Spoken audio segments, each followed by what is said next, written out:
out. Remember, I do need all of my calculators back by tomorrow. I am missing 2, so if you have accidentally taken it home, I need them tomorrow for the ACT, to get them ready for the ACT, because I am going to try to get mine ACT ready so that if anyone accidentally does get mine, they're in the right mode and all of that fun stuff. My calculators are really bad about being in the wrong mode because of my calculus classes. Sometimes y'all have seen them have R's and thetas instead of X's and Y's, and so I'm going to try to fix that before the ACT. So I need them a couple days early so I can fix them. Okay, I'm going to type this in my y equals.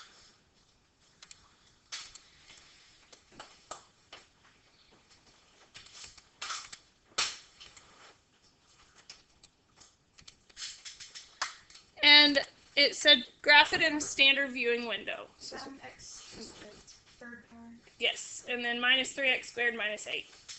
This down here is a standard viewing window. I did zoom 6, which puts you in standard -10 to 10 window.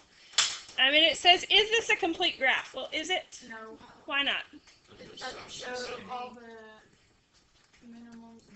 Right, you can tell that there are things missing, right? So, what is a window that will? What do I need to do? If you just change like the y min. Good. Does everyone agree just the y min is all that needs a change on this one? So the y min needs to go down farther. So I'm going to go to window, change my y min to negative, what'd y'all do? Negative 20. You're all probably right. Is there just one right answer for that? Now, as long as it goes down far enough to see the bottom of that graph, we're good. Now, what's not okay? Negative 100 to 100, just because I know it will fit, because it's really big. Don't do that, because then it gets so big the graph is tiny and you can't see what's happening. So just change what you need to change. Negative 10 to 10, negative 20 to 10 worked pretty good. That is not the only answer. That is an answer, but not the only answer. How many real solutions are there to the polynomial? What will that be? The x-intercept. How many times it crosses the x-axis? 1.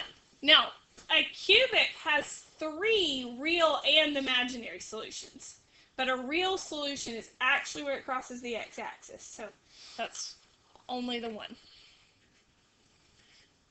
Okay, so we're going to continue with polynomials today. Just a little bit more information. A lot of calculator work today. I think we already talked about this slide. I think last year I didn't get to it the day before. Cubics have at most, what? How many turning points? At most 2, and what about quartics? At most 3. Now, a quartic could look like this, where it just has 1 turning point, or it could look like this, where it has the 3 turning points. So it's not a definite number, but it's at most how many turning points it has. A complete graph will show all turning points. Maxes and mins, but it's where a place where the graph goes from decreasing to increasing or vice versa. Page 422 has a nice little summary of that. Okay, let's look at this one. That says x to the 4th plus 3x cubed minus 19x squared minus 27x plus 90. If you couldn't see any of that, if you need me to repeat any of that, let me know.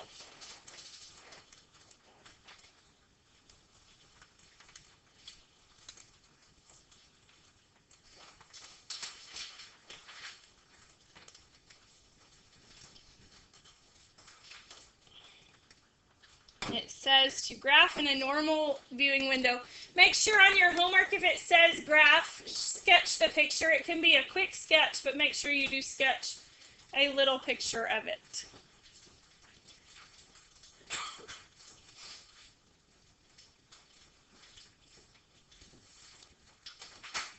Is that a complete graph? No.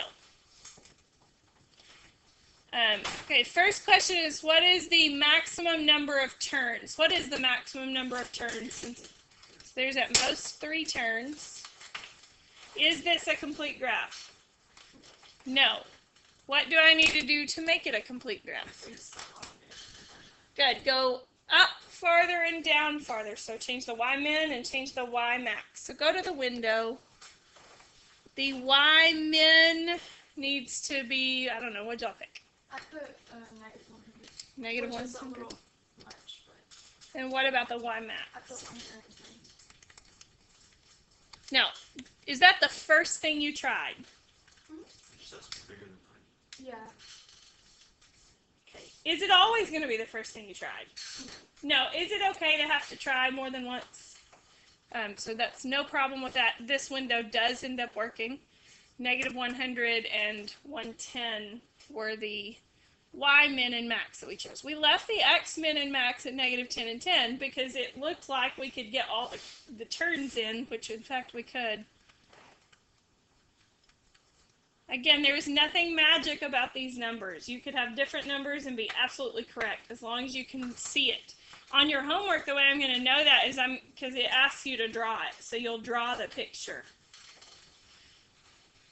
How many real solutions does this have? 4. How'd you get that?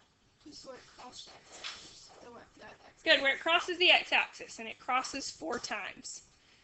What are the x-intercepts? We've got 3 ways we can find those, and I'm going to show you that. And then what's the degree? We'll go ahead and answer that before. That's an easy answer. Okay, so let's talk about what are the x-intercepts. Someone tell me one way that you know of that I could find those.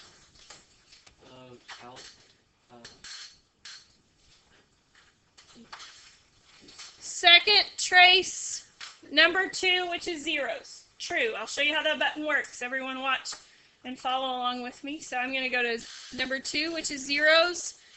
Say I want to find the one on the very far right.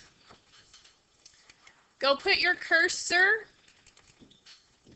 on that point. Oh, I went too far.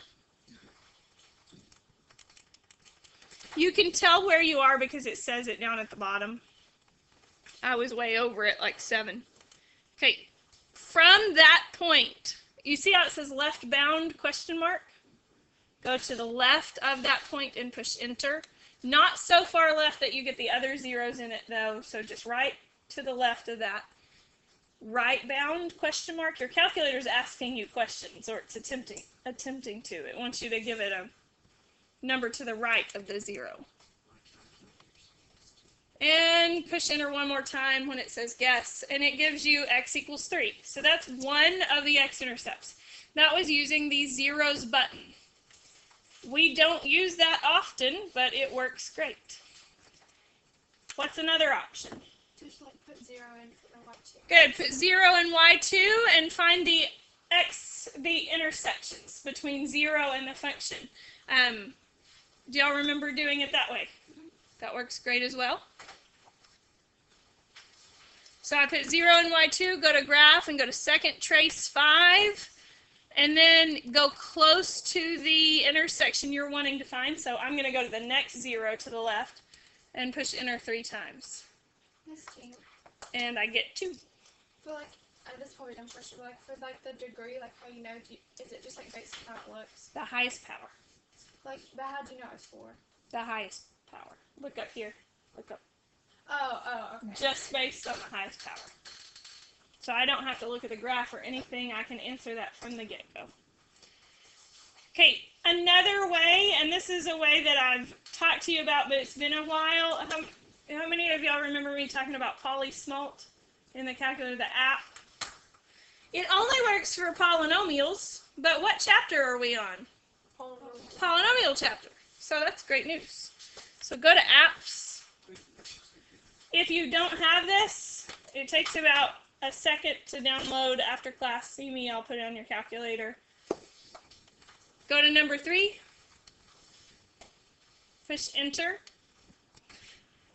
The polynomial root finder isn't a root what we're looking for. Remember roots, x-intercepts, solutions, those are all the same thing. So I'm looking for a root. I'm going to push number 1. The first thing it asks is the order. That's another word for degree. So this is a degree 4. So I'm going to go put the cursor on the 4 and push enter. You can read through the other stuff. Like you can tell it how many decimal places to give you and all that fun stuff. Then I'm going to click the graph button, which is next. And I'm going to put the coefficients in. If anything is missing, like if there is no x squared, then you have to put a 0 where the x squared would be. Does everyone know what I mean by that? Put the coefficients there, and then click graph, which is solve. This is the most efficient way to find zeros because it found all 4 of them for you quite quickly. -5, 3, -3, and 2. So anyway, lots of options. This was under apps and what number? Poly Smalt 2. It depends on your calculator what number that is, how many apps you have. One thing to be careful about with this app, if you see a plus after this, and then it kind of goes off the screen, go scroll over and see what it's adding. It's probably adding an I, which would be an imaginary solution. If I'm looking for x-intercepts, do I want imaginaries? So I would ignore them completely. I wouldn't write them down for x-intercepts because they are not x-intercepts. Mental note. So do we have a worksheet like this, or is it? No, it's bookwork today. I think tomorrow's is a worksheet. This is your bookwork. It is the same page you were working on, except it's the other numbers. You remember you did like 5 through 10, and I don't remember what you did, but these are the other ones.